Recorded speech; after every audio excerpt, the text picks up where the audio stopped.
Hi everyone, welcome to BV87 Reads. This is my first edition and my first video of this series. So today we're going to be reading a story called Sidney and Norman, A Tale of Two Pigs. It is written by VeggieTales creator Phil Vischer with illustrations by Justin Gerard. Without further ado, let's begin.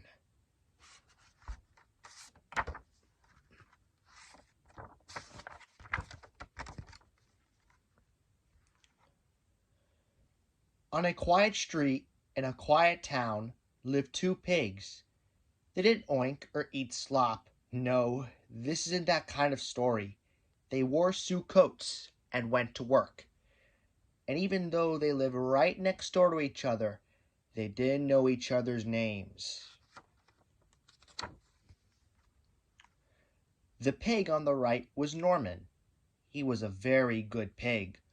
Rules and hard work had always come easily to him, and it showed. His house was neat and organized. He always looked his very best. He gave money to the needy and never missed church on Sunday. Norman's teachers liked him when he was young, and his boss at work liked him now that he was all grown up. He was pretty sure God liked him too. After all, he was a very good pig. Norman figured that everyone could be as good as he was, if they tried a little harder. He wondered why they didn't.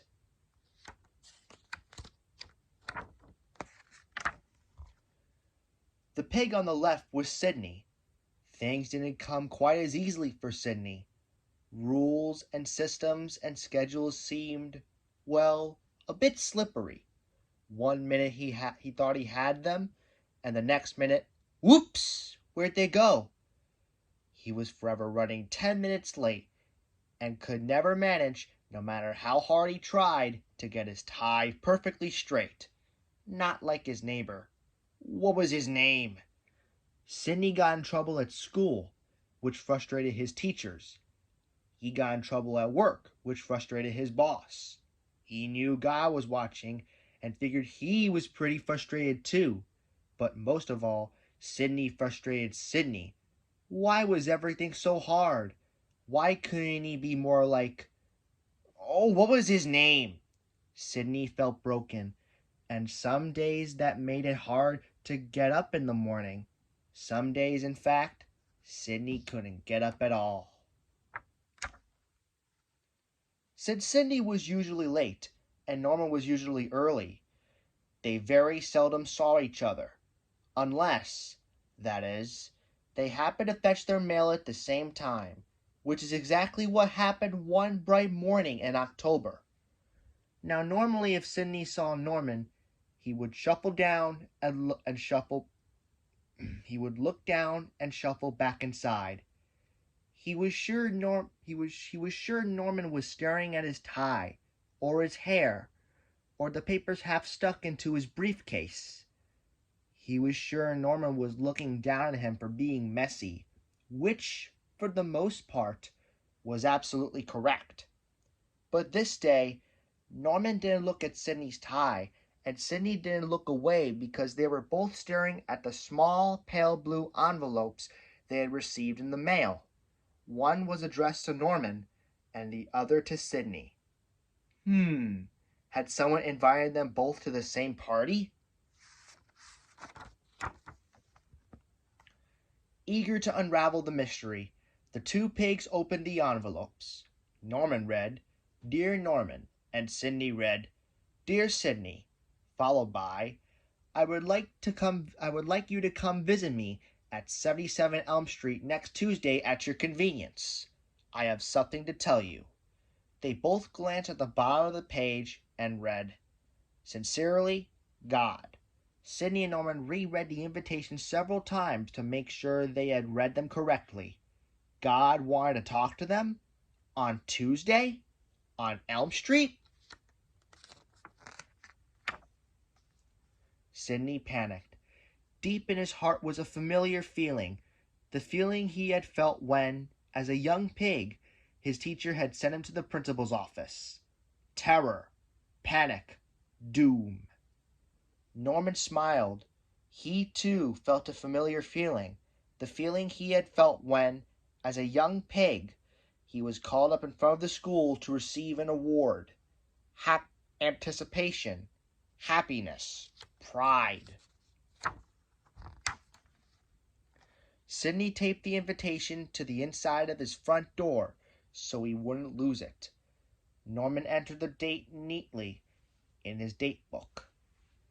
Both pigs had trouble sleeping that night, for very different reasons. Tuesday came. Norman awoke early, dressed, and headed down the street with the pale blue envelope firmly in hand. Just waking up, Sidney saw him pass by the window and rushed for the shower. Norman walked tall and proud. Others on the street noticed he looked a bit taller and a little more puffier than usual that morning. His hair was neat and his tie was extraordinarily straight, much straighter than anyone else's on the street. God would certainly be pleased. Norman found the address and went inside, greeting the woman at the front desk with his important voice. She directed him down a long hall, through a heavy wooden door, and into a large room, where he found God sitting behind an immense desk. The sight made Norman nervous. But then he thought, what did he have to be nervous about? He was a good pig.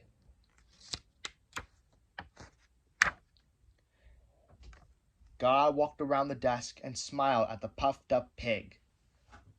I'm glad you can make it, he said warmly. I have a few things to tell you. First of all, God began, I love you. Norman smiled, though he wasn't surprised.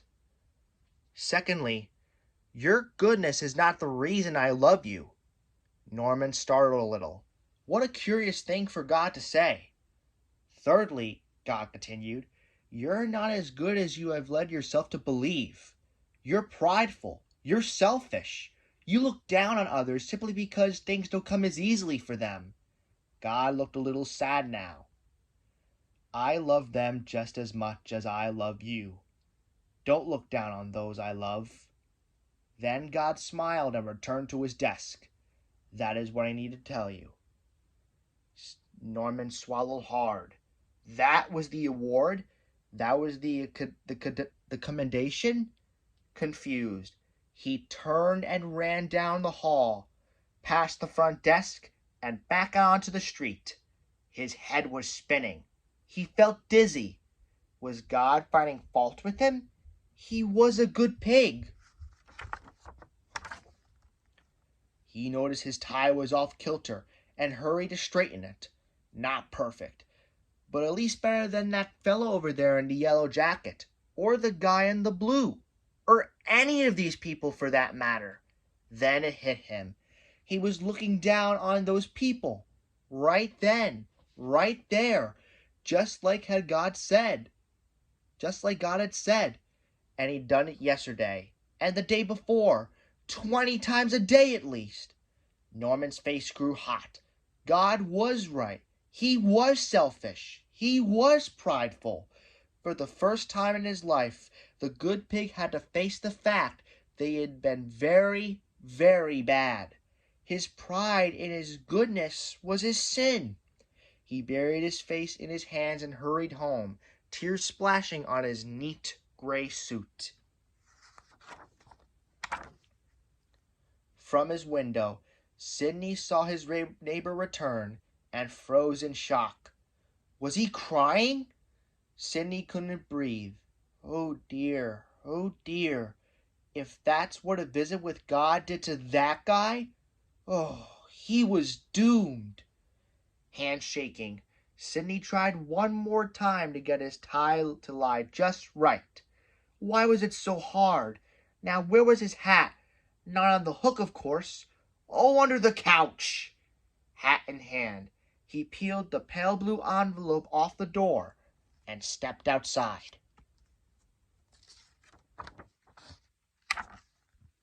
A bird was singing that morning, but Sidney didn't hear it. The sun was shining brightly, but Sidney didn't see it. Doomed, he thought. Doomed. Sidney trudged down the sidewalk and suddenly was back in school. A little pig headed down the long hall toward the principal's office. Hands sweating, heart racing, doomed. He'll see right through me, Sidney thought as he turned onto Elm Street. My messes, my mistakes, everything. And then he was there. Though he had walked slowly as he could, he was there. Sidney stepped inside.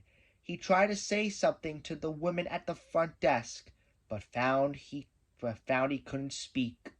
She smiled and motioned him to a heavy wooden door down the hall. He gulped. A few moments later, he stood before the door. He wanted to run away. He wanted to hide. But there was no place to go and nothing to hide behind. So, hat in hand, he pushed open the door and slipped inside. And there, behind the desk, was God. Sidney gulped again. I'm glad you could come, God said, smiling. Sidney tried to respond, but couldn't make a noise. I want to tell you something, God continued as he came around the desk. Sidney glanced around nervously. Maybe if he apologized. First of all, God began, I love you. Sidney startled, surprised. Secondly, God continued in a quieter voice, I love you. Sidney was gripping his hat a little less tightly now. And thirdly, God paused, very close to Sidney, I love you. The look in God's eyes warmed Sidney right down to his toes. That is what I wanted to tell you, God said as he stepped back toward his desk, still smiling. Sidney stood frozen for a moment. Then, realizing God had finished, he turned and ran quickly from the room. I don't understand, he said aloud when he reached the street. Didn't he see me? Didn't he see who I am? It didn't make sense. Then it occurred to Sidney. I did it! I fooled him! Sidney looked at the others on the street, smiling. Yes, that must be it! I looked good when it was most important, and he bought it! Just then, Sidney caught his reflection in a store window. His hair was rumpled. His tie, off kilter as usual, sported a large toothpaste stain. His smile vanished. That couldn't be it. He couldn't have fooled anybody, not looking like that. Sidney was confused. There was only one other possibility, that God just loved him, exactly like he was, messes and all. Sidney felt the warmth he had seen in God's eyes welling up inside him again. Others on the street would later talk about the small, messy pig they had saw that day that appeared to be, well, glowing. All the way home, Sidney looked for words to tell everyone what he was feeling, but all he found were tears, happy tears, lots of them. The next day, two pigs emerged from their homes on a bright, crisp October morning and looked at each other. The pig on the left, named Sidney, who seemed a bit taller than before, looked at his neighbor's neat, straight tie and clean clothes and smiled. The pig on the right, named Norman, who seemed ever so slightly less puffy, looked at his neighbor's crooked tie and rumpled hair and smiled. It was a real smile, too, the kind that comes from deep inside, the kind he hadn't smiled in a long, long time. Sidney and Norman became good friends. There were still mornings now and then when Norman would wake up feeling a little puffy, but all he had to do was remember what he had learned at 77 Elm Street. Then the puffiness would quickly vanish, and his real smile would return. As for Sidney, he still had his share of messes, though not as many as before, and there were still a few days when he wasn't quite sure he could get up in the morning. But if you stood outside his window on one of those days, this is what you'd hear. First of all, he loves me. Secondly, he loves me. And thirdly, he loves me.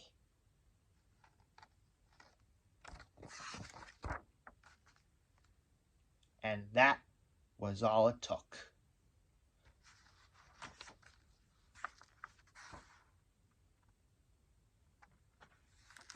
The end.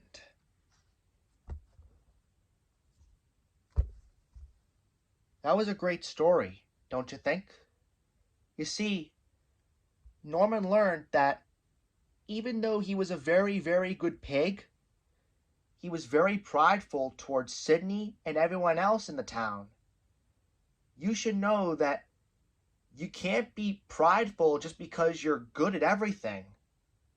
You have to realize that God's love for you is very unconditional.